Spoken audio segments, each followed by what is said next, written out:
महाराज जी, graduation की degree के लिए हमारे पास बहुत सारे विश्वविद्यालय, मास्टर की डिग्री के लिए, पीएचडी की डिग्री के लिए और बहुत सारे गुरुकुल भी है जहाँ पर शास्त्रों की शिक्षा दी जाती है। अगर कोई कथा सुनाना सीखना चाहता है तो उसके लिए कहाँ जाना पड़ेगा, या इसके लिए क्वालिफिकेशन चाहिए कि आप ब्राह्मण कुल के ही होने चाहिए तभी आप कथा सुना सकते हैं, या कोई भी व्यक्ति इसको सीख सकता है? भगवान की कथा आप रामायण सुनते होंगे और जानते भी होंगे, रामानंद सागर का सीरियल भी देखा होगा। राम कथा को कौन सुना रहा है? ध्यान से सुनिए। एक और ऋषि संत भी कथा सुना रहे हैं, गोस्वामी तुलसीदास महाराज जी सुना रहे हैं, तो कौआ भी कथा सुना रहा है। आश्चर्य देखो कि काक भुषुंडी कथा सुना रहे हैं और पक्षियों का राजा गरुड़ जो है वो कथा सुना रहा है। अब आइए पुराणों के ऊपर, सूत जी कथा सुना रहे हैं और ऋषि मुनि बैठ के कथा सुन रहे हैं। तो भगवान की कथा कोई भी सुना सकता है। भगवान की कथा सुनाने के लिए ब्राह्मण होना अनिवार्य नहीं है, वो आपके अंदर काबिलियत होनी चाहिए, वो योग्यता होनी चाहिए। सूत जी को तो कुछ स्थानों पे शूद्र बताया गया। जो सूत जी नैमिषारण्य तीर्थ में शौनकादिक ऋषियों को कथा सुनाए हैं, कुछ विद्वानों का मत है वो शूद्र थे। वेद व्यास जी की उत्पत्ति मल्लाहीन आज के समाज में जिसको अति पिछड़ा कहते हैं, अति पिछड़ा वर्ग के वेद व्यास जी की उत्पत्ति हुई थी सत्यवती की उससे। तो ऐसी बात नहीं है। ऋषि वाल्मीकि जिन्होंने रामायण की रचना किया, जो आदि कवि कहा गए, आज के समाज में वाल्मीकि समाज अति पिछड़ा समाज है, एससी एसटी है। तो ऐसी बात नहीं, एसटी समाज के जो है वाल्मीकि ऋषि ने रामायण लिखा। अति पिछड़े समाज के महाराज वेद व्यास जी जो थे उन्होंने श्रीमद् भागवत महापुराण की रचना किया। तुलसीदास महाराज जी रामायण गाए। तो हमारे यहाँ जाति पाति का कोई मतलब नहीं था।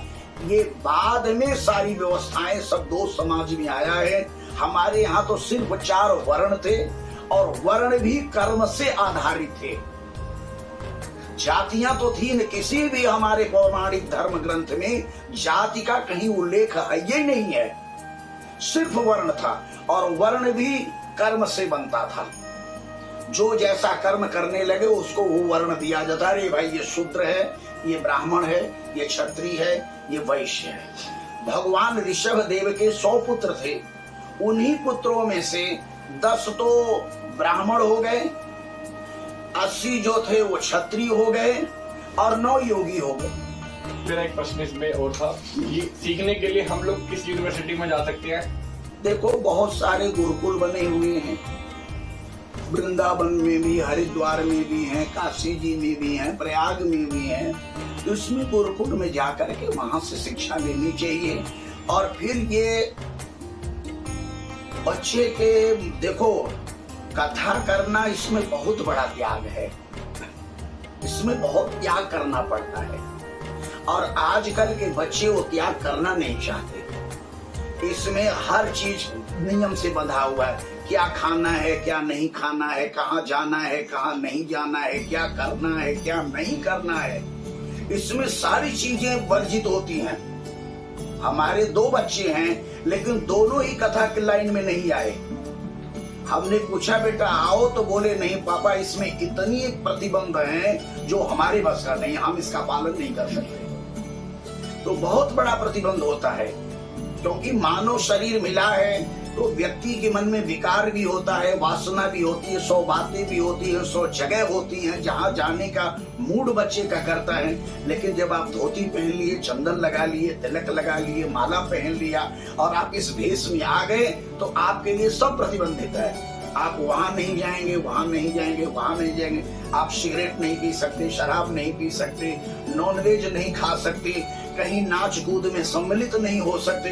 पर सब चीज जो आज कलयुग में जिसका बहुतायत है, आप वेजिटेरियन हैं तो आपको 100 बार सोचना पड़ेगा कहाँ खाएं और कहाँ नहीं खाएं। और अगर वेजिटेरियन नहीं है तो कहीं भी कूद के दुनिया के किसी मुल्क में चले जाओ। हम लोग विदेश जाते हैं, जानते हैं इस बात को कि नॉनवेज हर जगह भरा पड़ा है, शराब की दुकान हर जगह भरी पड़ी है, लेकिन पानी महंगा है और शराब वहां सस्ती है, बियर सस्ती है और पानी महंगा है। वेजिटेरियन ढूंढने से नहीं मिलता और नॉन वेज हर जगह मिल रहा है। इस कार्य में बहुत त्याग होता है। तो जो त्याग कर सके उसी को इस क्षेत्र में आना चाहिए, जो न त्याग कर सके उसको इस क्षेत्र में नहीं आना चाहिए। तो कहीं ना कहीं महाराज जी संगत का असर भी होता है, जैसी रंगत वैसी संगत। अगर आपने बच्चों को बचपन से हम कीर्तनों में ले गए हैं, फिर उसके बाद भागवत कथा सुनाई है, फिर हमने स्कूल गए, स्कूल में पढ़ाई करी, फिर शाम को फिर कीर्तन में, मंगलवार हनुमान चालीसा करी, शनिवार को फिर कीर्तन में रहे, तो इसी प्रकार से मन डेवलप होता है बच्चों का कि जैसी रंगत रहेगी बच्चों की उसी हिसाब से इंटरेस्ट रखता है। अगर मैं महाराज जी के साथ में रहूं तो महाराज जी इतनी अच्छी कथा सुनाते हैं, इतना अच्छा एक्सपीरियंस मिलता है, इतने लोगों को प्यार मिलता है, तो मेरा भी इच्छा करेगी कि महाराज जी की तरह मैं भी ऐसा बनूं। तो ये सारा संगत का असर नहीं होता? संगत का असर होता ही है, ये बात है, लेकिन जो जन्मजात गुण है, जो नेचर है, व्यक्ति के नेचर को आप नहीं बदल सकते। एक व्यक्ति गलत जगह जन्म लेता है, कोई उसको संस्कार वहां नहीं मिलते, लेकिन फिर भी उसका नेचर ऐसा जो डेवलप हो जाता है कि वो सतमार्ग की ओर अपने आप चल पड़ता है। और एक व्यक्ति अच्छे घर में पैदा लेता है, अच्छे घर में जन्म लेता है, सारे संस्कार देने का प्रयास किया जाता है, फिर भी वो नहीं ले पाता वो संस्कार। तो ये चार जो अंतःकरण है, मन, चित्त, बुद्धि और अहंकार, तो ये कुछ पूर्व जन्म के भी कर्म हैं। जब तक पूर्व जन्म के पुण्य नहीं जुड़ेंगे तब तक व्यक्ति इस ओर चलेगा ही नहीं। वो स्वामी तुलसीदास महाराज जी ने रामायण में लिखा कि अति हरि कृपा जाहि पर होई, पाऊं देई यही मार्ग सोई। जिसपे अति हरि कृपा होगी वही इस मार्ग पे चलेगा, नहीं तो इस मार्ग पर जल्दी कोई चलता नहीं है। तो महाराज जी कहना है हमारे कर्मों का भी होता है, जैसे कि परसों की कथा में भी आपने बताया था। हाँ। मैंने कुछ ही सुना था, लेकिन जितना सुना था उतना अच्छे से रख लिया और समझ लिया और उसको इम्प्लीमेंट कर लिया कि जीवन है, चलता रहेगा, कुछ मिले हैं, कुछ बिछड़ेंगे। हम हैं, कल को हमारे पिताजी हैं, उनके दादाजी थे, वो एक्सपायर हो गए, कल को हमारी शादी होगी, हमारे बच्चे आएंगे। तो हमारे कर्म ही है जो एक व्यक्ति के साथ जाते हैं, कर्म सिंगल आदमी के साथ जाते हैं, उसके साथ में और किस कोई कर्म नहीं जाता। ये हुए कर्म का फल कर्ता को ही भोगना पड़ेगा। आपने चोरी किया, पैसे ले आए, खिलाया पिलाया, यार दोस्त 100 आए, खा पी के मौज किए, लेकिन कल को पकड़े जाओगे तो चोरी की सजा आपको भोगनी पड़ेगी। जितने लोग पैसा खाए थे पार्टी में उनको नहीं भोगना पड़ेगा। तो व्यक्ति बेईमानी करे या कुछ भी करे, उसका लाभ भले दुनिया उठा ले, लेकिन किए हुए कर्म का फल कर्ता को ही भोगना पड़ेगा। यही सनातन का सिद्धांत है। महाराज जी एक प्रश्न और, 2 प्रश्न और रहेंगे, उसके बाद वीडियो को विराम देंगे। अंतर्राष्ट्रीय स्तर पर महाराज जी आपने बहुत देशों विदेशों में भी आपने कथा सुनाई है, मैंने आपके फेसबुक पर, यूट्यूब वगैरह पे भी देखा था, तो वहाँ का एक्सपीरियंस कैसा रहा? किन किन देशों में आपने कथा सुनाई? देखो, हमको सबसे अच्छा थाईलैंड लगा।